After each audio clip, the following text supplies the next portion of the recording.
Okay, friends, we are back for another video of Cliff's Corner. We are back for another video of Cliff's Corner. Today's episode is how to tell a story using dynamics based off of Rachmaninov's Prelude in C# minor. Now, a lot of pianists, when they look at their music, the first and they see fortissimo dynamic and they see pianissimo dynamic or see these various dynamics, they think automatically it's just how much pressure you're putting onto the piano. But it's much deeper than that. So many pianists, they struggle with playing proper dynamics because they're not using something called storytelling, right? Now, number one, let me address the elephant in the room before I jump further. I know you hear music in the background. I'm at work right now. Summer camp is going on. So that's the music that you're gonna hear in the background. But anyway, with all that being said, the importance of storytelling is what separates the pianist from the piano player, right? You probably have mostly heard me say this before. I mentioned this in other videos that I teach my students the importance of being the pianist, not the piano player. Pianist, he or she can play whatever they want, but when you listen to them, it sounds empty and hollow.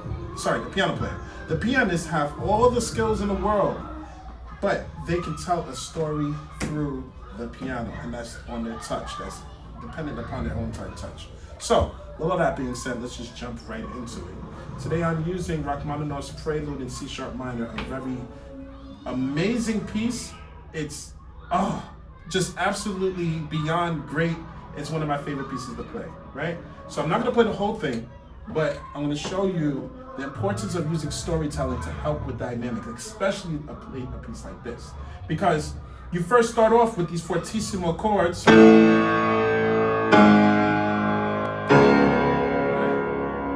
then you have these, in the music that I have here, Rachmaninoff wrote super pianissimo, right? Really, really soft.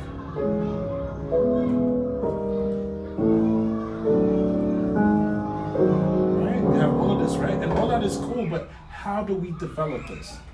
This is how.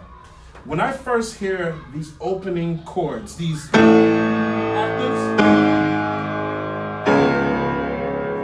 it reminds me as if somebody is being woken up and they're going to be taken to their execution, right? So let's depict this again. We're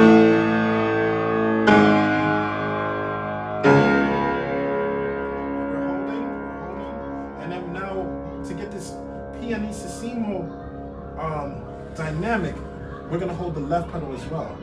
Because what this means,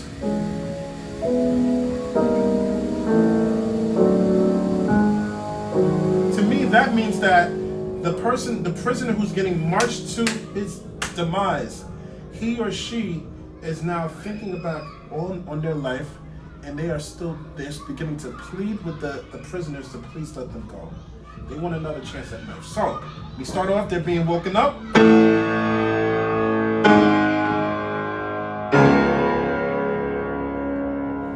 And now you have this long whole note that you're holding into a half note, and you're going with the prisoner. And the guards are saying, no, you cannot go. Please let me go. You're being marched to your death. But I want to live.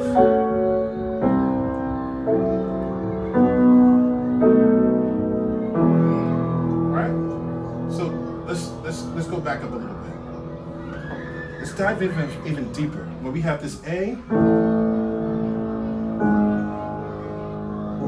which mimics the opening section of this whole entire piece. This part right here. Right? But then these chords in between it, these chords right here, these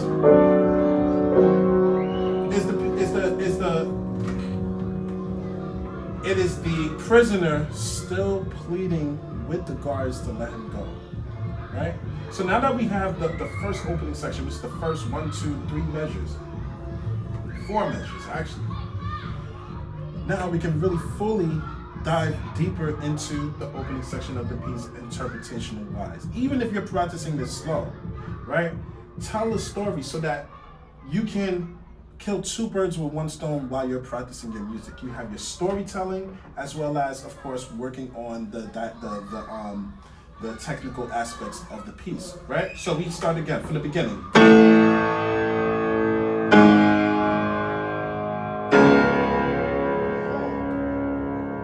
And now we come in, the prisoner's pleading.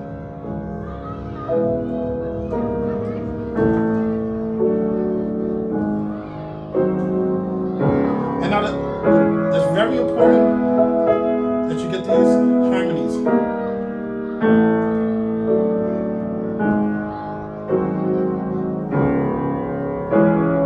I want to go home, but no, you will not. How can I let you go home if you've done all these wrong things? But I'm sorry. I'm still not letting you go.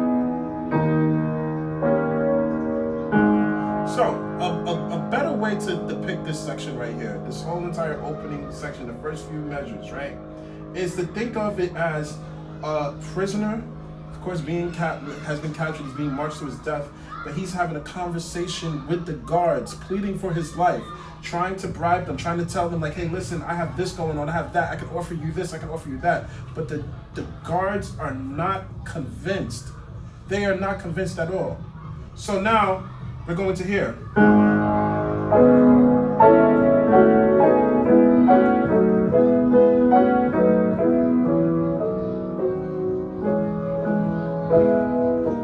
Now, before we go further, if we're using storytelling to really depict what this section means, that whole entire section right here, I really want to, please go home, please let me out, please let me. Still the same pleading, but the guard is like, no, you are sentenced to death.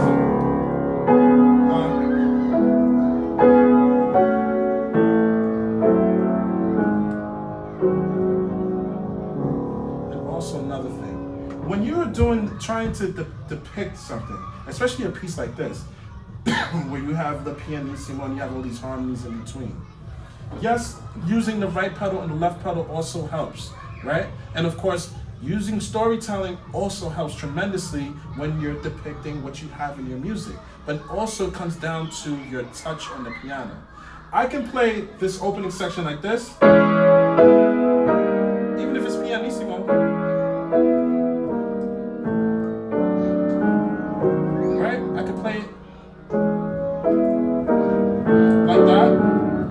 But if I'm not really careful, I can lose sight of what's important, these main melodies.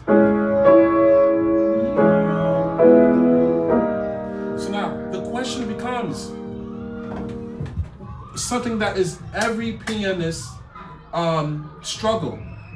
How do we make certain notes louder?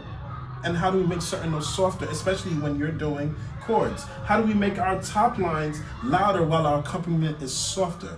Now, what I like to tell people, and I don't mean this in no type of disrespect, but being a pianist, you're almost like having you have multiple personalities, right? In this example, I'm explaining how you have to have certain notes softer and certain notes louder, right? And the question becomes, well, Cliff, how do you even work on this? First, start off with one hand and understand that you have to put more emphasis on your pinky while keeping this soft. So a good exercise you can do is to practice like this. Your first and third finger is soft, right? And then the top note is harder. And practice playing, making your first and third soft, and the fifth finger louder, because that's where the melody is. Right? You don't want to do this. You want, and also another thing, giving you a lot of tricks of the trade is, when you're doing things like this, if you look closely at my hand, I'm kind of holding onto the top notes so that I can have this great legato. I'm not doing this, I'm not playing detached. Because then you're going to get that sound. We don't want that type of sound. We want...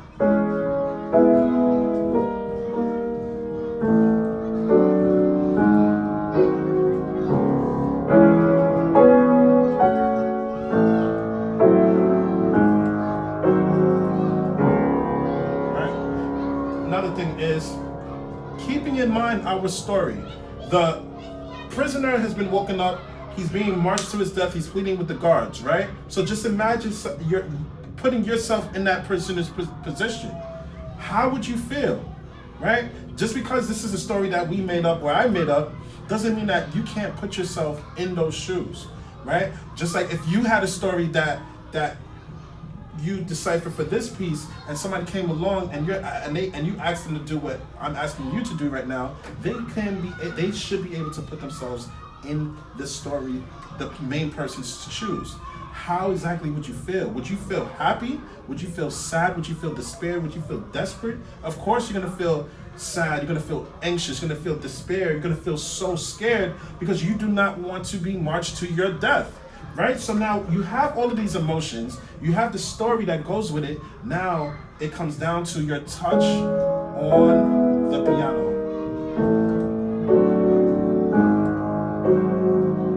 And when it comes to these notes, see how I'm playing these notes with my hands. I'm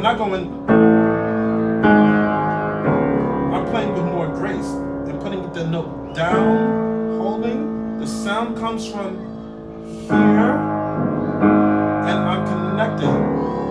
Even if I don't use pedal. The same tips that I gave you like maybe 2 minutes ago, where you went like this. How do you play connected? It's the same thing that I'm doing here, even if I don't use pedal.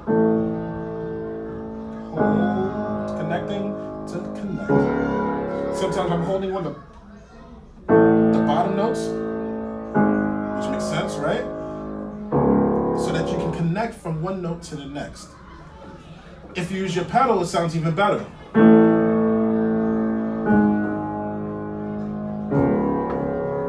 Right? Another thing is this. I'm not holding like this, the pedal's like this. Because now you hear how the sound is all muffled. So what I'm doing is I'm treating my pedal as if I'm breathing. I'm starting a new sentence. First sentence, I went to the store. Go to the second, I'm breathing again for the second sentence, and then I bought some bread, and now I'm coming home, right? So using all these different types of tricks of the trade will help you tremendously when you're working on music like this. But the first thing that's most important when it comes to your dynamics, match it with a story. If you can match it with a story and put your own feelings and emotions in it, whether it's your own story or something personal that you've been through or something that you made up in your head. If you could be the actor in your own script, sky's the limit of how great you are going to be as a pianist, especially when it comes to your dynamics on the piano. Let's move forward a little bit. So now we came down.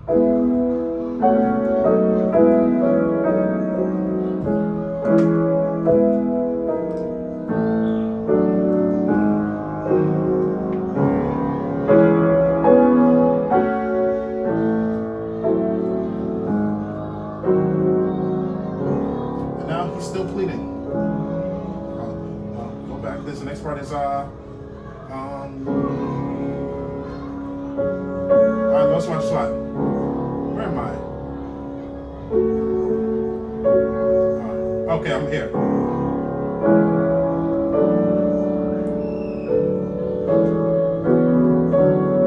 Let me do that again. I'm sorry. What is this?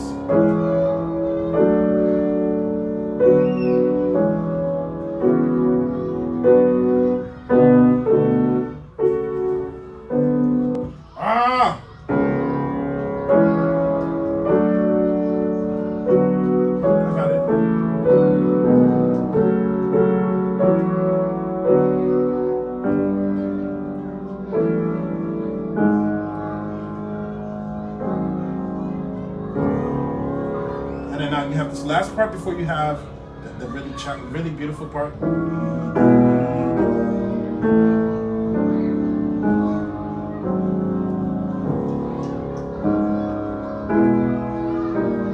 Let's play it, and then I'm gonna give you how I depict this. So now, before we go into this part.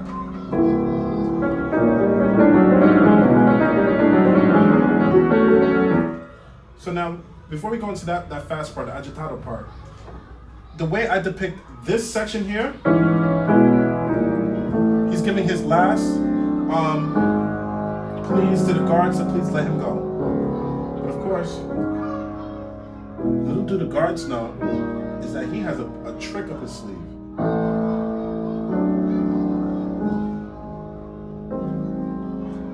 And then, all of a sudden, the prisoner starts to escape. It turns out he had help in this on the inside to help him beat up all the guards and start running away. He starts fleeing.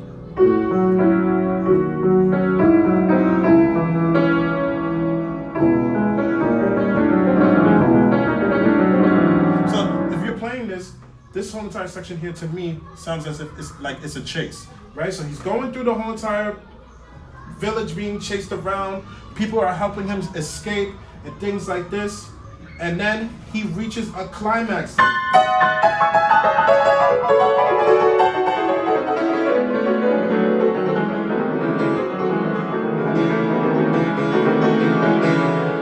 now he's finally caught.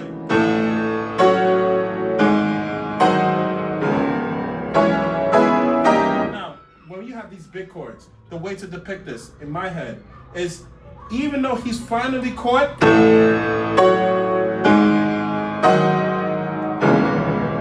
he is fighting back.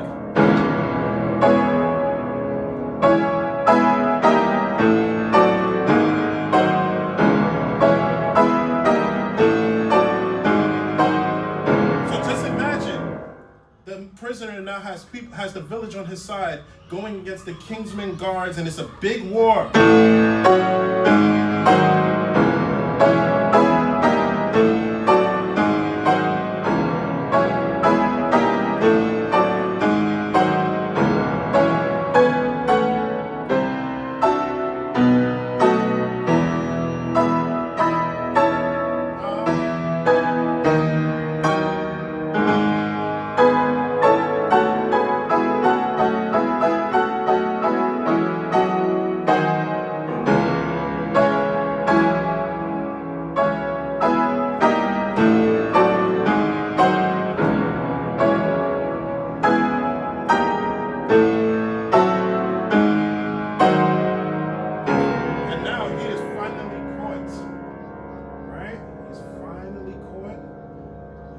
His life is starting to dwindle before his eyes because he knows it's over. He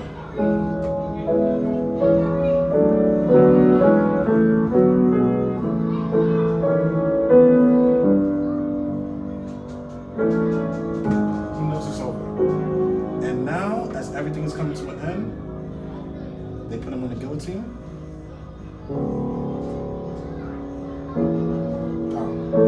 Sorry about that, wrong notes. And as he's being read his last rites, his life is flashing before his eyes. Right? But as he's looking out into the crowd, he sees somebody that he once loved. Right? But she's looking at him, and she is crying.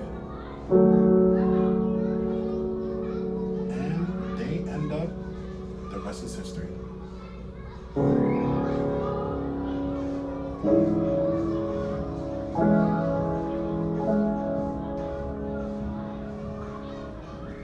And there you have it. The importance of storytelling helps any pianist really shape their melodic lines, helps them to really shape their dynamics. And I'm not saying that,